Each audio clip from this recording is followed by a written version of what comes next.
Welcome to Naren academy.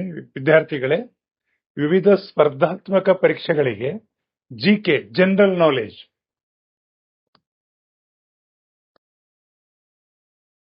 GK ಈ general knowledge ಕನ್ನಡದಲ್ಲಿ ಸಾಮಾನ್ಯ ಜ್ಞಾನ.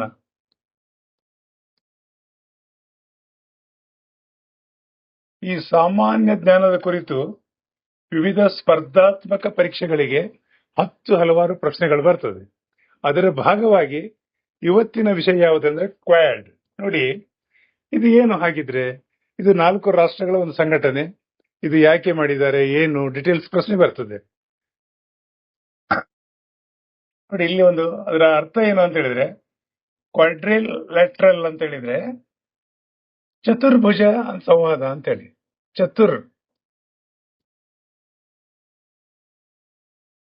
ಭುಜ, 4 ಭುಜಗಳಿರುವಂತ ಒಂದು ಸಮಾನ ಅಂತೇಳಿ ಅರ್ಥವಾಗ್ತದೆ.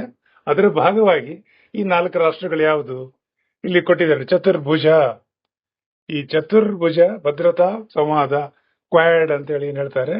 ಇದ್ರ ಬಗ್ಗೆ ತುಂಬಾ ಪ್ರಶ್ನೆ ಬರ್ತದೆ, ಯಾಕೆಂದ್ರೆ ತುಂಬಾ ಸುದ್ದಿಯಲ್ಲಿದೆ. ನೋಡುವ ಒಂದೊಂದಾಗಿ.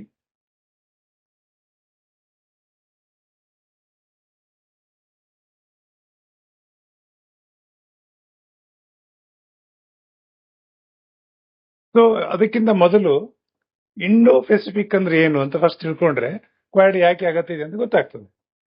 ನೋಡಿ, ಭಾರತದ ಮಹಾಸಾಗರ ಮತ್ತು ಪ್ರಶಾಂತ್ ಮಹಾಸಾಗರ ಪ್ರದೇಶವನ್ನು ಒಟ್ಟಾಗಿ ಇಂಡೋ ಪೆಸಿಫಿಕ್ ಅಂತ ಹೇಳ್ತಾರೆ. ಭಾರತದ ಮಹಾಸಾಗರ ತಮಗೆಲ್ಲ ಗೊತ್ತಿರುವ ಹಾಗೆ ಏನು ನಮ್ಮ ಇಡೀ ರಾಷ್ಟ್ರದ ಕ್ಷಮಿಸಿ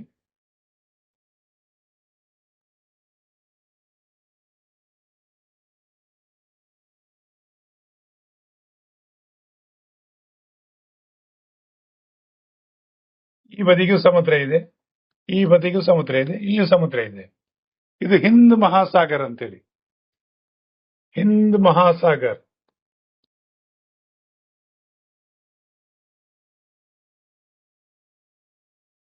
ಈ ಹಿಂದ್ ಮಹಾಸಾಗರ್ ಅಂದ್ರೆ ಭಾರತದ ವ್ಯಾಪ್ತಿ ಇರುವಂತ ಏನು ಜಲಮಾರ್ಗ ಅಂದ್ರೆ ಸಮುದ್ರ ಇದೆ ಅದು, ಅಥವಾ ಸಾಗರ ಅಂತ ಹೇಳ್ಬೋದು. ಸಮುದ್ರ ಸಾಗರದಲ್ಲಿ ತುಂಬಾ ವ್ಯತ್ಯಾಸ, ಸಾಗರ ಅಂತ ಹೇಳುವ. ಆ ಇಂಡೋ ಪೆಸಿಫಿಕ್ ಪ್ರಶಾಂತ ಸಾಗರ ಮತ್ತು ಇಂಡೋ ಪೆಸಿಫಿಕ್ ಅಂದ್ರೆ ಹಿಂದ್ ಮಹಾಸಾಗರ, ಈ ರಾಷ್ಟ್ರಗಳು ಅಂದ್ರೆ ನಮ್ಮ ವ್ಯಾಪ್ತಿಯಲ್ಲಿ ಬರುವಂತಹ ರಾಷ್ಟ್ರಗಳು ಮತ್ತೆ ಬೇರೆ ರಾಷ್ಟ್ರಗಳು ಸೇರಿ ಒಂದು ಸಂಘಟನೆ ಮಾಡಿದೆ, ಅದೇ ಕ್ವಾಡ್ ಅಂತೇಳಿ. ಅದಕ್ಕೆ ಫಸ್ಟ್ ನಾವು ತಿಳಿಬೇಕಾಗಿದ್ದೇನು, ಭಾರತ ಮಹಾಸಾಗರ ಅಂದ್ರೆ ಅದು ನಾನು ಹೇಳಿದಾಗೆ ಹಿಂದ್ ಮಹಾಸಾಗರ, ಆಮೇಲೆ ಪ್ರಶಾಂತ ಮಹಾಸಾಗರ ಸೇರಿದಾಗ ಇದು ಇಂಡೋ ಪೆಸಿಫಿಕ್ ಅಂತ ಹೇಳ್ತಾರೆ. ಇದ್ರ ಬಗ್ಗೆ ಪ್ರಶ್ನೆ ಬರ್ತದೆ. ಮತ್ತು ಕ್ವಾಡಿನ ಪ್ರಶ್ನೆ ಏನು ನೋಡ್ತಾ ಹೋಗುವ ವಿದ್ಯಾರ್ಥಿಗಳೇ. ಅದರ ಮೊದಲು ಇದು ಯಾವುದೆಲ್ಲ ಸ್ಪರ್ಧಾತ್ಮಕ ಪರೀಕ್ಷೆಗೆ ಸಹಕಾರಿ ಆಗ್ತಂದ್ರೆ ಎಲ್ಲಾ ರೀತಿಯ. ನೋಡಿ, ಇಲ್ಲಿ ಯಾವುದೇ ಸ್ಪರ್ಧಾತ್ಮಕ ಪರೀಕ್ಷೆ ಇಲ್ಲಿ 2-3 ಕೊಟ್ಟಿದ್ದೇನೆ. ಕೇಂದ್ರದ ಪರೀಕ್ಷೆಗಳು, SSC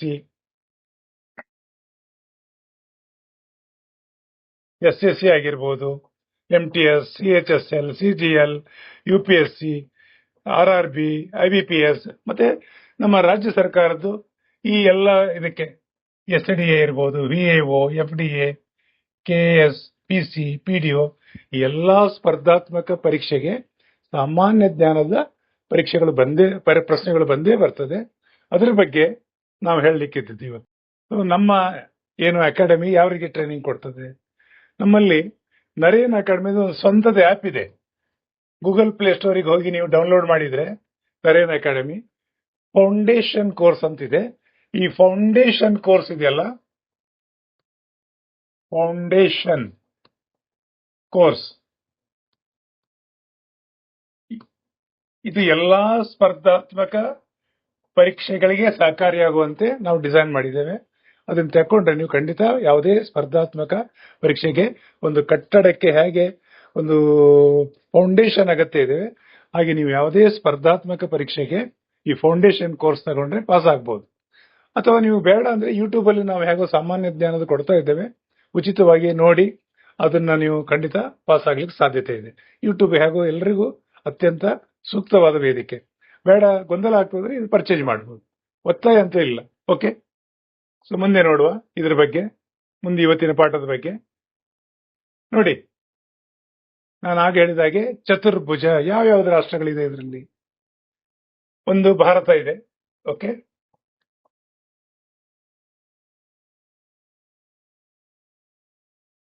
ಭಾರತ ಇದೆ, ಜಪಾನ್, ಆಸ್ಟ್ರೇಲಿಯಾ, ಆಮೇಲೆ ಅಮೆರಿಕ. ಈ 4 ರಾಷ್ಟ್ರಗಳು ಪ್ರತಿ ರಾಷ್ಟ್ರಕ್ಕೂ ತನ್ನದೇ ಆದ ಸಾಗರ ವ್ಯಾಪ್ತಿ. ಫಸ್ಟ್ ಅಲ್ಲಿ ತನ್ನ ದೇಶದ ಗಡಿ ಇರ್ತದೆ, ಇದರಲ್ಲಿ ಕೂಡ ಸಮುದ್ರದಲ್ಲಿ. ನಂತರ ಇಡೀ ವಿಶ್ವಕ್ಕೆ ಸಂಬಂಧಪಟ್ಟ ಹಾಗೆ ಅದು ಮಾರ್ಗಗಳಿರ್ತದೆ. ಅಂದ್ರೆ ಅದನ್ನೆಲ್ಲರೂ ವಿಶ್ವದ ಎಲ್ಲಾ ಜನತೆ ಉಪಯೋಗಿಸಿಕೊಳ್ಳುವಂಥದ್ದು. ಈ ರಾಷ್ಟ್ರಕ್ಕೆ ಸಂಬಂಧಪಟ್ಟ ಹಾಗೆ ನಾನು ಆಗ ಹೇಳಿದಾಗೆ ಇಂಡೋ ಪೆಸಿಫಿಕ್ ಅಂದ್ರೆ ಹಿಂದ್ ಮಹಾಸಾಗರ ಮತ್ತು ಪ್ರಶಾಂತ್ ಸಾಗರ ಒಳಗೊಂಡಂತೆ ಈ ರಾಷ್ಟ್ರದ ಮಹಾಸಾಗರಗಳಲ್ಲಿ ಏನು ಚಟುವಟಿಕೆ ಆಗ್ತದೆ ಅದಕ್ಕೆ ಸಂಬಂಧಪಟ್ಟಾಗಿ ಯಾವುದೇ ವಿಷಯ ಇರಬಹುದು, 10 ಹಲವಾರು ವಿಷಯ ಇದೆ ನೋಡುವ. ಆ ಉದ್ದೇಶಕ್ಕಾಗಿ 4 ರಾಷ್ಟ್ರಗಳು ಕ್ವಾಡ್ ಏನು ಮುಖ್ಯವಾಗಿ ನೋಡಿ ಇಲ್ಲಿ ಕೊಟ್ಟಿದ್ದೇನೆ. ಕಡಲ ಭದ್ರತೆ, ಕಡಲ ಭದ್ರತೆ ಅಲ್ವಾ, ಕಡಲ ಭದ್ರತೆ ಆಧಾರಿತ ಆಧಾರ ಸ್ತಂಭಗಳು ಯಾವುದು? ಈ 4 ರಾಷ್ಟ್ರಗಳು. ಕ್ವಾಡ್ ಅನ್ನೋದು ಸಮಾನ ಮನಸ್ಕ ರಾಷ್ಟ್ರಗಳ ಸಂಘಟನೆ. ಅಂದ್ರೆ ನಾನು ಆಗ ಹೇಳಿದಾಗೆ ಅದರ ಮೂಲ ಉದ್ದೇಶದ ಏನು ಚತುರ್ಭುಜ ಇದೆಯಲ್ಲ, ಅದು 4 ರಾಷ್ಟ್ರ ಸೇರಿ ಅದರ ಸಂಕ್ಷಿಪ್ತ ರೂಪವನ್ನು ಇಲ್ಲಿ ಇಟ್ಕೊಂಡಿದ್ದಾರೆ, ಕ್ವಾಡ್ ಅಂತ ಹೇಳಿ ಅಷ್ಟೇ. ಸೊ ನಿಮಗೆ ಫುಲ್ ಫಾರ್ಮ್ ಶಾರ್ಟ್ ಫಾರ್ಮ್ ಕೇಳಿದಾಗ ನೀವು ಅದನ್ನ ಪ್ರಥಮದಲ್ಲ ಹೇಳಿದ್ದೇನೆ, ನೋಟ್ ಮಾಡ್ಕೊಳ್ಳಿ. ಒಂದು, ಇದು ಯಾರು ಪ್ರಾರಂಭಿಸಿದ್ರು, ಯಾವ ವರ್ಷದಲ್ಲಿ ಅಂತ ಪ್ರಶ್ನೆ ಬಂದ್ರೆ 2007ರಲ್ಲಿ ನೆನಪಿಡಿ. ಆಗಿನ ಜಪಾನ್ನ ಪ್ರಧಾನಿ ಶಿಂಜೋ ಅಬೆ ಅನ್ನೋರು ಪರಿಕಲ್ಪನೆಯಿಂದ ಅದು ಹುಟ್ಕೊಂಡಿತ್ತು. ಈ 4 ರಾಷ್ಟ್ರಗಳು ಯಾವ ಉದ್ದೇಶಕ್ಕೆ? ಕಡಲ ಭದ್ರತೆ ಮತ್ತು ಪ್ರಜಾಪ್ರಭುತ್ವ ಆಧಾರ ಸ್ತಂಭಗಳು 4 ರಾಷ್ಟ್ರಗಳು ಸೇರ್ಕೊಂಡು ಮಾಡುವಂಥದ್ದು. ಅವರವ್ರ ವ್ಯಾಪ್ತಿ ಮತ್ತು ಎಲ್ಲಾ ರಾಷ್ಟ್ರ ಪರಸ್ಪರ ಸಹಕಾರದಿಂದ. ಮೂಲ ಉದ್ದೇಶ ಆರ್ಥಿಕ ಮತ್ತು ಕಾರ್ಯತಂತ್ರದ ಅಭ್ಯಾಸಗಳಿಗೆ ಪಾರದರ್ಶಕ ಪರ್ಯಾಯಗಳನ್ನು ಒದಗಿಸುವುದು. ಮುಖ್ಯ ಉದ್ದೇಶವೇ ಜಲಮಾರ್ಗ ಮುಖಾಂತರ ತಮಗೆಲ್ಲ ಗೊತ್ತಿರುವ ಹಾಗೆ ಇಡೀ ಜಗತ್ತಿನ ಎಲ್ಲ ಈ ವಾಣಿಜ್ಯ ವ್ಯವಹಾರಗಳದ್ದು ಒಂದು ಪ್ರದೇಶದಿಂದ ಇನ್ನೊಂದು ಪ್ರದೇಶಕ್ಕೆ ಯಾವುದೇ ವಸ್ತುಗಳು, ಪ್ರಮುಖ ವಸ್ತುಗಳು, ಕಚ್ಚಾ ವಸ್ತುಗಳು ಹಡಗು ಮುಖಾಂತರವೇ ಹೋಗ್ತದೆ 70-80%. ಸೊ ಹಾಗಾಗಿ ಕಡಲದ ಭದ್ರತೆ ಬಹಳ ಮುಖ್ಯವಾಗಿರ್ತದೆ. ಮತ್ತೆ ಅಷ್ಟು ಮಾತ್ರ ಅಲ್ಲ, ಅಲ್ಲಿ ಚಟುವಟಿಕೆಗಳು ಅಥವಾ ಹವಾಮಾನ ವೈಪರೀತ್ಯ ಇವು ಎಲ್ಲಾ ಕುರಿತು ಮೂಲ ಉದ್ದೇಶ ಇದೆ. ಬಹಳ ಅದ್ಭುತವಾದ ಒಂದು ವ್ಯವಸ್ಥೆ ಇದೆ. ಪ್ರಶ್ನೆ ಬರ್ತದೆ ನೋಡುವ ಅಲ್ವಾ. ಇಲ್ಲಿ ಪ್ರತಿಯೊಂದು ರಾಷ್ಟ್ರದ ಕಾರ್ಯತಂತ್ರದ ಕೊಡುಗೆ ಏನಿದೆ ಅಂತ ಈ ಸ್ಲೈಡ್ ಅಲ್ಲಿ ಕೊಟ್ಟಿದ್ದೇನೆ. ಅಂದ್ರೆ ಯಾವ ರೀತಿ ಇದು ಡಿಸೈನ್ ಆಗಿದೆ ಅಂತ ಹೇಳಿ. ಅಮೆರಿಕದ ಮಿಲಿಟರಿ ಶಕ್ತಿ ನೋಡಿ, ಅಮೆರಿಕ ಇಡೀ ಜಗತ್ತಿನಲ್ಲಿ ಮಿಲಿಟರಿ ಶಕ್ತಿ ಮತ್ತು ಆರ್ಥಿಕವಾಗಿ ಪ್ರಬಲವಾದ ರಾಷ್ಟ್ರ. ಜಪಾನ್ ಬಂಡವಾಳ ಮತ್ತು ಮೂಲ ಸೌಕರ್ಯ ಇರುವಂತಹ ರಾಷ್ಟ್ರ. ಇದು ಅಮೆರಿಕದ ಶಕ್ತಿ ಆಯಿತು. ಹಾಗೆ ಜಪಾನ್ ಶಕ್ತಿ ಆಯಿತು. ಆಸ್ಟ್ರೇಲಿಯಾ ಖನಿಜ ಸಂಪನ್ಮೂಲಗಳ ಶಕ್ತಿ ಇರುವಂತದ್ದು, ಭೌಗೋಳಿಕತೆ ಮತ್ತು ಕಡಲ ಸಾಮರ್ಥ್ಯ ಇರುವಂತದ್ದು. ಹಾಗೆ ಭಾರತದ ಮುಖ್ಯವಾಗಿ ಯಾವುದು? ಪ್ರಮಾಣ ಮತ್ತು ಸ್ವಾಯತ್ತತೆ, ಬೃಹತ್ ಮಾರುಕಟ್ಟೆ, ಬಲಪಂಥೀಯ ನಾಯಕತ್ವ. ಈ ಎಲ್ಲ ಉದ್ದೇಶಕ್ಕೆ ಭಾರತದ್ದು. ಸೊ ದೊಡ್ಡ ಮಾರುಕಟ್ಟೆ ಇದೆ. ಯಾಕಂದ್ರೆ ತಮಗೆಲ್ಲ ಗೊತ್ತಿರುವ ಹಾಗೆ ಇಡೀ ಜಗತ್ತಿನ ಕಾಲು ಭಾಗ ನಮ್ಮಲ್ಲೇ ಇದ್ದಾರೆ, 150 ಕೋಟಿ ಜನಸಂಖ್ಯೆ. ಸೊ ಹಾಗಾಗಿ ಒಂದು ದೊಡ್ಡ ಮಾರುಕಟ್ಟೆ. ಯಾವುದೇ ವಿಷಯದ್ದು ನಮ್ದು ಕೂಡ ದೊಡ್ಡ ಪಾತ್ರ ಇದ್ದೇ ಇರ್ತದೆ ಆರ್ಥಿಕತೆಯಲ್ಲಿ. ಇದೆಲ್ಲ ಒಳಗೊಂಡಂತೆ ಪರಸ್ಪರ ಸಹಕಾರದಲ್ಲಿ ಯಾರು ಶ್ರೇಷ್ಠರು ಯಾರು ನಿಕೃಷ್ಟರು ಅಂತಿಲ್ಲ, ಆ ನೆಲೆಯಲ್ಲಿ ಸಂಘಟನೆಯಾಗಿದೆ. ನೋಡಿ ಇಲ್ಲಿ ನಿಮ್ಗೆ ಏನ್ ಪ್ರಶ್ನೆ ಬರ್ಬೋದು? ಕ್ವಾಡಿಗೆ ಕಚೇರಿ ಎಲ್ಲಿದೆ ಅಂತ ಏನಾದ್ರು ಪ್ರಶ್ನೆ ಬಂದ್ರೆ ಇಲ್ಲ. ನೋಡಿ ನೆನ್ಪಿಡಿ, ಯಾಕೆ ಇಲ್ಲ ಅಂತ ಹೇಳಿದ್ರೆ ಕ್ವಾಡಿಗೆ ಯಾವುದೇ ಕಾಯಂ ಸಚಿವಾಲಯ ಇಲ್ಲ. ಪ್ರಶ್ನೆ ಬರ್ಬೋದು, ಅದಕ್ಕಾಗಿ ಇದು ಕೊಟ್ಟಿದ್ದೇನೆ. ಯಾಕೆಂದ್ರೆ ಹೆಚ್ಚಿನ ಸಂಘಟನೆಗಳಲ್ಲಿ ಅವ್ರದೇ ಆದ ಒಂದು ಫಾರ್ಮಲ್ ಅಲ್ಲಿ ಡಿಸೈನ್ ಆದ್ರೆ, ಇದು ಅನೌಪಚಾರಿಕ ಇರೋದ್ರಿಂದ ಯಾವುದೇ ಕಚೇರಿಯನ್ನು ಮಾಡಲಿಲ್ಲ. ಬೇರೆ ಬೇರೆ ನಾವು ಈಗ ಅಂತಾರಾಷ್ಟ್ರೀಯ ಸಂಸ್ಥೆಗಳ ಬಗ್ಗೆ ಅಧ್ಯಯನ ಮಾಡ್ತಾ ಇದ್ದೇವೆ. ಕಾಯಂ ಸಚಿವಾಲಯ ಇರ್ತದೆ, ಅವರದೇ ಒಂದು ಕಾರ್ಯತಂತ್ರ ಇರ್ತದೆ, ಆಮೇಲೆ ಅಲ್ಲಿ ಸೇರ್ಪಡೆಗೊಳ್ಳಬೇಕಾದ್ರೆ ಕೆಲವು ವಿಧಿವಿಧಾನಗಳಿರ್ತದೆ. ಇಲ್ಲಿ ಹಾಗಲ್ಲ, ಇದು ಅನೌಪಚಾರಿಕ ಇರೋದ್ರಿಂದ ಇಲ್ಲಿ ಕಾಯಂ ಯಾವುದೇ ಕಚೇರಿ ಇಲ್ಲ. ಪ್ರಶ್ನೆ ಬರ್ತದೆ, ಅದಕ್ಕಾಗಿ ಕೊಟ್ಟಿದ್ದೇನೆ. ಆಮೇಲೆ ಇದರ ಉದ್ದೇಶದಿಂದ ಏನ್ ಲಾಭ ಆಗ್ತದೆ ಅಂತ ಹೇಳಿದ್ರೆ ಚುರುಕುತನ, ಅಧಿಕಾರಿಶಾಹಿ ಅಡೆತಡೆ ಇಲ್ಲದೆ ತ್ವರಿತ ನಿರ್ಧಾರಕ್ಕೆ. ನೋಡಿ ಅನೌಪಚಾರಿಕ ಇದ್ದಾಗ ಏನಾಗ್ತದೆ, ಯಾವ ವಿಷಯ ಯಾವ ಘಟನೆ ಆಯ್ತು ಆ ಕ್ಷಣಕ್ಕೆ ಸಭೆ ಸೇರಿ ನಿರ್ಧಾರ ತಗೊಳ್ಳಿಕ್ಕೆ ಆಗ್ತದೆ. ಕೂಡಲೇ 4 ರಾಷ್ಟ್ರಗಳು ಸೇರಿದ್ರು, ಒಂದು ಯಾವ ರಾಷ್ಟ್ರದಲ್ಲಿ ಸಭೆ ಆಗಬೇಕು ಅಂತ ಹೇಳಿ ತ್ವರಿತವಾಗಿ ನಿರ್ಣಯ ತಗೊಂಡು ಡಿಸಿಷನ್ ತಗೊಳ್ಳಿಕ್ಕೆ ಆಗ್ತದೆ. ಆ ಉದ್ದೇಶಕ್ಕೆ ಅನೌಪಚಾರಿಕ ಇದು ಒಂದು ಸಂಘಟನೆ. ಸಮಾನ ಪಾಲುದಾರಿಕೆ 4 ರಾಷ್ಟ್ರಗಳದ್ದು ನಾನು ಈಗಾಗಲೇ ಹೇಳಿದ್ದೇನೆ. ಪ್ರತಿ ಒಂದು ರಾಷ್ಟ್ರದ ಸಾಮರ್ಥ್ಯ ಇದ್ದೇ ಇದೆ. ಪ್ರತಿ ವರ್ಗದ ಸಾಮರ್ಥ್ಯವನ್ನು ಗಮನಿಸಿಕೊಂಡು ಸಮಾನ ಪಾಲುದಾರಿಕೆ ಈ ಉದ್ದೇಶಕ್ಕೆ ಇದು ಇದೆ. ಸೊ ಇದು ಒಂದು ಕೂಡ ಗಮನಿಸುವಂತ ವಿಷಯ.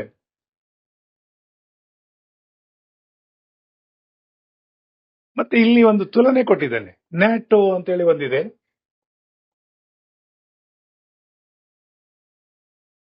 ನ್ಯಾಟೋ ಇದು 2ನೇ ಮಹಾಯುದ್ಧ ಆದ್ಮೇಲೆ ಅಮೆರಿಕ ಬಹಳ ದೊಡ್ಡ ಪಾತ್ರ ವಹಿಸಿತ್ತು. 2ನೇ ಮಹಾಯುದ್ಧ ಆದ್ಮೇಲೆ ಆಮೇಲೆ ಯುರೋಪಿನ ಎಲ್ಲ ರಾಷ್ಟ್ರಗಳ ಒಂದು ರಕ್ಷಣಾಕ್ಕೆ ಬದ್ಧನಾಗಿ ಒಂದು ಒಪ್ಪಂದ ಮಾಡಿಕೊಳ್ತದೆ. ನಾರ್ತ್ ಅಟ್ಲಾಂಟಾ ಟಿಟಿ ಅಂತೇಳಿ ಆರ್ಗನೈಸೇಷನ್ ಅಂತೇಳಿ. ಆ ರಾಷ್ಟ್ರಗಳು ಯಾವುದಾದ್ರು ಯುರೋಪಿನ ಎಲ್ಲ ರಾಷ್ಟ್ರಗಳು ಹೆಚ್ಚಾಗಿ ಅದರಲ್ಲಿ ಭಾಗವಹಿಸ್ತವೆ. ಆ ರಾಷ್ಟ್ರಗಳ ಯಾವುದೇ ಒಂದು ತಂಟೆ ತಕರಾರಕ್ಕೆ ಹೋದ್ರೆ ಅದು ಅಮೆರಿಕದ ತಂಟೆ ತಕರಾರಕ್ಕೆ ಹೋದಾಗೆ. ಹಾಗಾಗಿ ಸೈನ್ಯ ಸಾಮರ್ಥ್ಯದ ಎಲ್ಲ ಬೆಂಬಲ ಕೊಡುವಂತ ಒಂದು ವ್ಯವಸ್ಥೆ ಯಾವುದು ಯುರೋಪ್ ರಾಷ್ಟ್ರಗಳಿಗೆ ಇರುವಂತ ಒಂದು ಸಂಘಟನೆ ನ್ಯಾಟೋ ಅಂತೇಳಿ. ಅದಕ್ಕೂ ಇದಕ್ಕೆ ಹೋಲಿಸಿದ್ರೆ ಏನಾದ್ರೂ ಇದೆಯಾ? ಯಾಕೆಂದ್ರೆ ಇಲ್ಲಿ ಇದರ ಸಂಘಟನೆ ಬೇರೆ, ಅದರ ಸಂಘಟನೆ ಬೇರೆ. ಆ ದೃಷ್ಟಿಯಲ್ಲಿ ಸ್ವರೂಪ ಯಾವುದಿದೆ, ಮಾನದಂಡ ಏನು ಅಂತ ನಾನು ಇಲ್ಲಿ ಕೊಟ್ಟಿದ್ದೇನೆ. ಕ್ವಾಡ್ ಏನಂದ್ರೆ ಅನೌಪಚಾರಿಕ. ನಾನು ಹೇಳಿದಾಗೆ ಯಾವ ಸಮಯದಲ್ಲಿ ಕೂಡ ಯಾವುದೇ ವಿಷಯ ಬಂದಾಗ ಕೂಡಲೇ ತ್ವರಿತವಾಗಿ ನಿರ್ಧಾರ ಆಗ್ತದೆ. ಇಲ್ಲಿ ಹಾಗಲ್ಲ. ಇದು ಬದ್ಧತೆಯುಳ್ಳ ಮಿಲಿಟರಿ ಮೈತ್ರಿ, ಅದು ಮಿಲಿಟರಿ ಉದ್ದೇಶಕ್ಕಾಗಿ ಆಗಿರುವಂಥದ್ದು. ಅದಕ್ಕಾಗಿ ಇನ್ನು ಇಲ್ಲಿ ವಿಕೇಂದ್ರೀಕೃತ, ಅಲ್ಲಿ ಕೇಂದ್ರೀಕೃತ. ಯಾಕಂದ್ರೆ ಯಾವುದೇ ಒಂದು ಸಚಿವಾಲಯ ಇದ್ದು ಫಾರ್ಮಲ್ ಅಲ್ಲಿ ಇರುವುದರಿಂದ ಅಲ್ಲಿ ಒಂದು ಸಿಸ್ಟಮ್ಯಾಟಿಕ್ ಅಂತ ಹೇಳಿದ್ರೆ ಒಂದು ಅವರದೇ ಒಂದು ಕಾರ್ಯತಂತ್ರದ ಭಾಗವಾಗಿ ಇರ್ತದೆ. ಎಲ್ಲವೂ ವಿಧಿವಿಧಾನ ಪ್ರಕಾರ ನಡಿಬೇಕಾಗ್ತದೆ. ಇಲ್ಲಿ ಮೂಲ ಗಮನ ಯಾವುದಕ್ಕೆ ಕೊಡೋದು? ಸಾರ್ವಜನಿಕ ಒಳಿತು ಮತ್ತು ಆರ್ಥಿಕತೆ ಕೊಡೋದು. ಇಲ್ಲಿ ಸಾಮೂಹಿಕ ರಕ್ಷಣೆ. ನಾನು ಹೇಳಿದಾಗೆ ನ್ಯಾಟೋ ಉದ್ದೇಶ ಯುರೋಪಿನ ಎಲ್ಲ ರಾಷ್ಟ್ರಗಳ ಒಂದು ರಕ್ಷಣೆ ಮಾಡುವಂತ ಮಿಲಿಟರಿ ಸೇನಾ ಕಾರ್ಯಾಚರಣೆ ಇರುವಂತ ಸೌಲಭ್ಯ ಕೊಡುವಂತ ಒಂದು ಸಂಸ್ಥೆ ಅದು. ಅಂದ್ರೆ ಆರ್ಗನೈಸೇಷನ್ ನ್ಯಾಟೋ. ಕಟ್ಟುನಿಟ್ಟಿನ ನಿಯಮಗಳಿದೆ. ಯಾರು ಸೇರಬೇಕು, ಯಾರು ಸೇರ್ಲಿಕ್ಕಿಲ್ಲ, ಇದೆಲ್ಲ ಒಂದು ನಿಯಮ ಇದೆ ಅವರಲ್ಲಿ. ಇಲ್ಲಿ ಹಾಗಿಲ್ಲ, ಹೊಂದಿಕೊಳ್ಳುವುದು. ಎಸ್, ನಾನು ಯಾಕೆ ಹೇಳ್ತೇನೆ ಅಂತ ಹೇಳಿದ್ರೆ ಕ್ವಾಡ್ ನಲ್ಲಿ ಯಾವುದೇ ರಾಷ್ಟ್ರ ನಾವು ಕೂಡ ಇದರಲ್ಲಿ ಪಾಲುದಾರಿಕೆ ಬರ್ತೇವೆ ಅಂದ್ರೆ ಹೊಂದಿಕೊಳ್ಳೋ ಸ್ವಭಾವ ಈ ಕ್ವಾಡ್ ಅಲ್ಲಿ ಇದೆ. ಒಂದು ತುಲನೆ ಯಾಕೆ ಅಂತ ಹೇಳಿದ್ರೆ ಪ್ರಶ್ನೆ ಬರ್ತದೆ. ಈ ನ್ಯಾಟೋ ಬಗ್ಗೆ ಇನ್ನೊಂದ್ಸಲ ನಿಮ್ಗೊಂದು ಪಾಠ ಮಾಡ್ತೇನೆ, ಅದು ನೋಡು ಮುಂದೆ. ನಿಮ್ಗೆ ತುಲನೆಯಲ್ಲಿ ಗೊತ್ತಾಗಬೇಕು, ಪ್ರಶ್ನೆ ಬರ್ಬೋದು ಆ ರೀತಿಯಲ್ಲಿ. ಇನ್ನು ಇಂಡೋ ಪೆಸಿಫಿಕ್ ರೂಪಿಸುವ ಪ್ರಮುಖ ಉದ್ದೇಶಗಳು ಏನು ಅಂತೇಳಿ, ಇದರ ಉದ್ದೇಶವನ್ನು ಬಹಳ ಸ್ಪಷ್ಟವಾಗಿ ಮುಕ್ತ ಮತ್ತು ತೆರೆದ ಇಂಡೋ ಪೆಸಿಫಿಕ್ ಕಡಲ ಸಂಚಾರ ಸ್ವಾತಂತ್ರ್ಯ.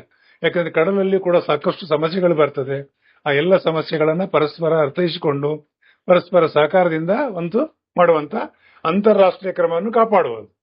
ಯಾಕಂದ್ರೆ ಅಂತಾರಾಷ್ಟ್ರೀಯ ಮಾರ್ಗಗಳು ಯಾವುದೆಲ್ಲ ಇದೆ ಕಡಲಲ್ಲಿ, ಅದರ ಕಾಪಾಡುವಂತ ಹೊಣೆ ಕೂಡ ಈ ರಾಷ್ಟ್ರಗಳಿದೆ ಈ ವ್ಯಾಪ್ತಿಯಲ್ಲಿ. ಆಮೇಲೆ ಕಡಲ ಭದ್ರತೆ ನೋಡಿ, ಕಡಲ ಭದ್ರತೆ ಕೂಡ ಯಾಕೆ ಅಗತ್ಯ ಇದೆ ಅಂತ ಹೇಳಿದ್ರೆ ಅಲ್ಲಿ ಕೂಡ ಸಾಕಷ್ಟು ಸಮಸ್ಯೆಗಳು ಬರ್ತದೆ. ನಾವೆಲ್ಲ ಓದಿದಿರಿ, ಕೆಲವು ಗಳ್ಳರಿದ್ದಾರೆ, ದರೋಡೆಕೋರರಿದ್ದಾರೆ ಅಲ್ಲಿ.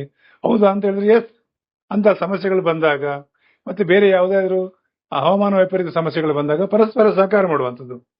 ಮತ್ತು ಸಾರ್ವಜನಿಕ ಒಳಿತು, ಹವಾಮಾನ ಬದಲಾವಣೆ ವಿಷಯ, ವಿಪತ್ತು ನಿರ್ವಹಣೆ, ಇಂಥದ್ದೆಲ್ಲ ವಿಷಯಕ್ಕೆ ಈ ಪರಸ್ಪರ ಸಹಕಾರದಲ್ಲಿ ಇರುವಂತ ಇದು ಸಂಘಟನೆ ತಿಳ್ಕೊಳ್ಳಿ. ಮತ್ತು ಆರ್ಥಿಕ ಪೂರೈಕೆ ಸರಪಳಿ. ಎಸ್, ಆ ಪರಸ್ಪರ ಸಹಕಾರದಿಂದ ಬಂದಾಗ ಅಭಿವೃದ್ಧಿ ಆಗ್ಲಿಕ್ಕೆ ಆಗ್ತದೆ, ಆರ್ಥಿಕ ಬೆಳವಣಿಗೆಗೆ ಸಹಕಾರಿ ಆಗ್ತದೆ. ಮತ್ತೆ ಇಲ್ಲಿ ಕೂಡ ನಿರ್ಣಾಯಕ ತಂತ್ರಜ್ಞಾನಗಳು 5G ಮತ್ತು AI ಹೊಸ ತಂತ್ರಜ್ಞಾನವನ್ನು ಅಳವಡಿಸಿಕೊಂಡು ಬೆಳೆಯುವಂತಹ ಒಂದು ಕಾರ್ಯತಂತ್ರ ಇದರಲ್ಲಿದೆ.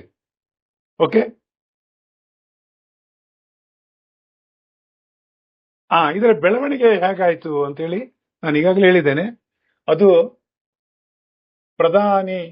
ಜಪಾನಿನ ಪ್ರಧಾನಿಯವರು 2007ರಲ್ಲಿ ಅದನ್ನ ಇದು ಮಾಡಿದ್ರು. ಒಂದೇ ಸಲ ಆಯ್ತಾ?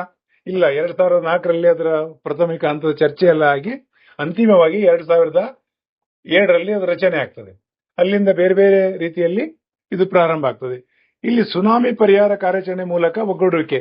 ಯಾಕೆಂದ್ರೆ ಒಂದ್ಸಲ ಅಲ್ಲಿ ಸುನಾಮಿ ಬಂದು ಬಹಳ ದೊಡ್ಡ ಸಮಸ್ಯೆಗಳಾಗಿತ್ತು. ಆಗ ಪರಸ್ಪರ ರಾಷ್ಟ್ರಗಳು ಸಹಕಾರ ಮಾಡುವುದರಿಂದ ಈ ಒಂದು ಕಾರ್ಯತಂತ್ರ ಬಂತು. ನಾವು ಹೇಗೆ ಪರಸ್ಪರ ಸಹಕಾರ ಮಾಡಬಹುದು, ಅದಕ್ಕಾಗಿ ನಾನು ಪ್ರಧಾನದಲ್ಲಿ ಹೇಳಿದ್ದೇನೆ, ಜಪಾನ್ನ ಪ್ರಧಾನಿಯವರ ಕಲ್ಪನೆಯಲ್ಲಿ 2007ರಲ್ಲಿ ಅದು ರಚನೆ ಆಯಿತು. ಮುಂದೇನಾಯ್ತು? 16ವರೆಗೆ ಒಂದಿಷ್ಟು ಸೈಲೆನ್ಸ್ ಆಗಿತ್ತು, ಆದ್ರೆ ಹೆಚ್ಚು ಪ್ರಗತಿ ಆಗಲಿಲ್ಲ ಇದರಲ್ಲಿ. ಓಕೆ, ಮತ್ತೆ ಏನಾಯ್ತು, 2017ರಲ್ಲಿ ಮರು ಹುಟ್ಟಾಗಿದೆ. ಇದು ಕೂಡ ಒಂದು ಪ್ರಶ್ನೆ ಬರ್ಬೋದು. ಈಗ ಶೃಂಗಸಭೆಗಳು ಆಗ್ತಾ ಇದೆ ಸಾಕಷ್ಟು, ಮುಂದೆ ಕೂಡ ಆಗ್ಲಿಕ್ಕಿದೆ. ಸೊ ಇಲ್ಲಿ ಏನಂದ್ರೆ ಅನೌಪಚಾರಿಕರಿಂದ ಯಾವ ರಾಷ್ಟ್ರದಲ್ಲಿ ಸಭೆ ಸೇರ್ತದೆ ಅವರೇ ಅದನ್ನೆಲ್ಲ ಆತಿಥ್ಯ ವಹಿಸಿಕೊಂಡು ಪರಸ್ಪರ ಚರ್ಚೆ ಮಾಡಿ ನಿರ್ಧಾರ ತಗೊಳ್ಳೋದು ತ್ವರಿತವಾಗಿ. ಬಹಳ ಅದ್ಭುತವಾದ ವ್ಯವಸ್ಥೆ ಇದೆ.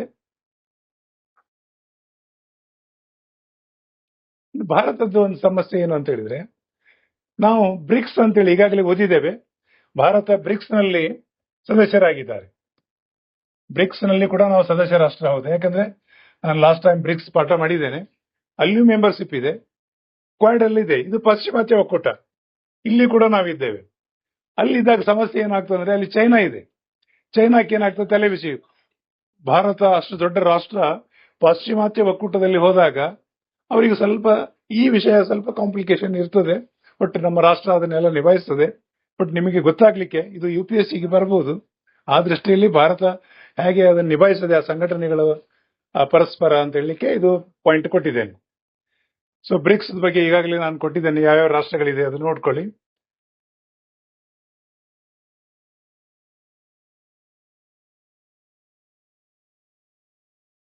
ನೋಡಿ, ಇನ್ನು ಈ ಸ್ಲೈಡ್ ಅಲ್ಲಿ ನಾನು ಈ ಸ್ಕ್ವಾಡ್ ಅನ್ನ ಏನ್ ಮಾಡಬಹುದು, ವಿಸ್ತರಿಸುವುದಿಲ್ಲ, ಬದಲಾಗಿ ತನ್ನ ವ್ಯಾಪ್ತಿಯನ್ನು ಹಿಗ್ಗಿಸುತ್ತದೆ ಅಂತ. ನೋಡಿ, ಯಾಕೆ ವಿಸ್ತರಣೆ ಬೇರೆ, ಹಿಗ್ಗಿಸುವಿಕೆ ಬೇರೆ.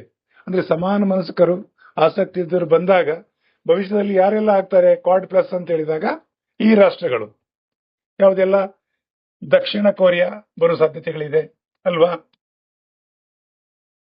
ಆಮೇಲೆ Israel, New Zealand, Brazil, Asian country, ಇದೆಲ್ಲ ಬರ್ಲಿಕ್ಕೆ ಸಾಧ್ಯತೆ ಇದೆ. ಭವಿಷ್ಯದಲ್ಲಿ ಕ್ವಾಡ್ ಪ್ಲಸ್ ಯಾವ ರಾಷ್ಟ್ರ ಎಲ್ಲ ಬರಬಹುದು, ಬರೋ ಸಾಧ್ಯತೆಗಳಿದೆ ಅಂದ್ರೆ ಈ ರಾಷ್ಟ್ರಗಳು ನೆನ್ಪಿಟ್ಕೊಳ್ಳಿ. ಇನ್ನು ನಾನೊಂದು ಸಣ್ಣ GK ಇದುವರೆಗೆ ಏನು ಪಾಠ ಮಾಡಿದೆ, ಏನೇನು ಪ್ರಶ್ನೆ ಬರೋದು ಅಂದಾಜು ಮಾಡಿದ್ದು. ನೀವು ಕೂಡ ಬೇರೆ ಬೇರೆ ತರ್ಕ ಮಾಡಿ ಇದು ಅಧ್ಯಯನ ಮಾಡಿದ್ರೆ ಖಂಡಿತ ನಿಮಗೆ ಸಹಕಾರಿ ಆಗ್ತದೆ. ಇಲ್ಲಿ ಒಂದನೇ ಪ್ರಶ್ನೆ ಏನಿದೆ ನೋಡುವ. ಕ್ವಾಡ್ನ ಪೂರ್ಣ ರೂಪ ಏನು ಅಂತ ಕೇಳಿದಾಗ ಇಲ್ಲಿ ಕ್ವಾಡ್ರಿಲ್ಯಾಟ್ರಲ್ ಸೆಕ್ಯೂರಿಟಿ ಡೈಲಾಗ್, ಇದು ನೆನ್ಪಿಡ್ಬೇಕು. ನೀವು ಕಂಠಪಾಠ ಮಾಡಿ ಸ್ಕ್ರೀನ್ ಶಾಟ್ ತಗೊಳ್ಳಿ. ಇದರ ಕ್ವಾಡ್ನ ಪೂರ್ಣ ರೂಪ ಏನು ಅಂತ ಹೇಳಿದಾಗ ಇದು. ಇದರ ಬಗ್ಗೆ ಕೇಳಿದಾಗ ನೀವು ಚತುರ್ಭುಜ ಅಂತ ಹೇಳಿದೆ. ಹಾಗಿದ್ರೆ ಯಾವ ಉದ್ದೇಶಕ್ಕೆ? ಸೆಕ್ಯೂರಿಟಿ ಡೈಲಾಗ್ಗೋಸ್ಕರ 4 ರಾಷ್ಟ್ರಗಳು ಸೇರಲಿಕ್ಕೆ ಹೋಗಿ ಈ ಸಂಕ್ಷಿಪ್ತ ರೂಪವನ್ನು ಕ್ವಾಡ್ ಅಂತ ಕೊಟ್ಟಿದ್ದಾರೆ. ಅದು ಕೇಳಿದಾಗ 4 ರಾಷ್ಟ್ರಗಳು ಯಾವುದಂತ ಗೊತ್ತಿರಬೇಕು, ಆಮೇಲೆ ಇದರ ಫುಲ್ ಫಾರ್ಮ್ ಗೊತ್ತಿರಬೇಕು. ಅದು ಒಂದು. ಎರಡನೇ ಪ್ರಶ್ನೆ ಏನ್ ಬರ್ಬೋದು, ಈಗ ಪ್ರಸ್ತುತ ಕ್ವಾಡ್ ಅಲ್ಲಿ ಎಷ್ಟು ರಾಷ್ಟ್ರಗಳಿದೆ? ಪ್ರಶ್ನೆ 4 ರಾಷ್ಟ್ರಗಳು, ನೆನ್ಪಿಡಿ 4 ರಾಷ್ಟ್ರಗಳು. ಯಾವುದೆಲ್ಲ ಈಗಾಗಲೇ ಹೇಳಿದ್ದೇವೆ ಅಲ್ವಾ. ಇನ್ನೊಂದು ಪ್ರಶ್ನೆ, ಸದಸ್ಯ ರಾಷ್ಟ್ರಗಳು ಯಾವ್ದ್ಯಾವುದು ಅಂತ ಪ್ರಶ್ನೆ ಬಂದರೆ Bharat, America, Japan, Australia.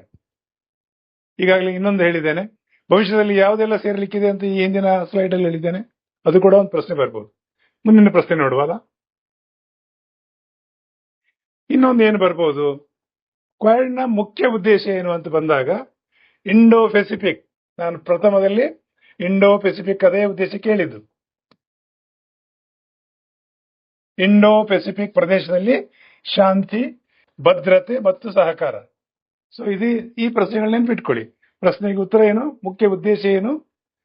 Indo Pacific ಪ್ರದೇಶದಲ್ಲಿ ಶಾಂತಿ, ಭದ್ರತೆ ಮತ್ತು ಸಹಕಾರ, ಆ ಸಾಗರ ಪ್ರದೇಶದಲ್ಲಿ. ಇದು ಒಂದಾಯ್ತು. ಈ ರೀತಿ ವಿವಿಧ ಸ್ಪರ್ಧಾತ್ಮಕ ಪರೀಕ್ಷೆಗೆ ನಿಮ್ಗೆ ಇದು ಸಹಕಾರ ಆಗ್ತದೆ.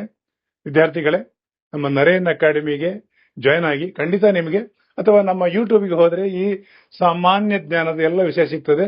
ಮುಂದಿನ ಸಲ ಇನ್ನೊಂದು ವಿಷಯ ತಗೊಂಡು ಬರ್ತೇನೆ. Thank you very much.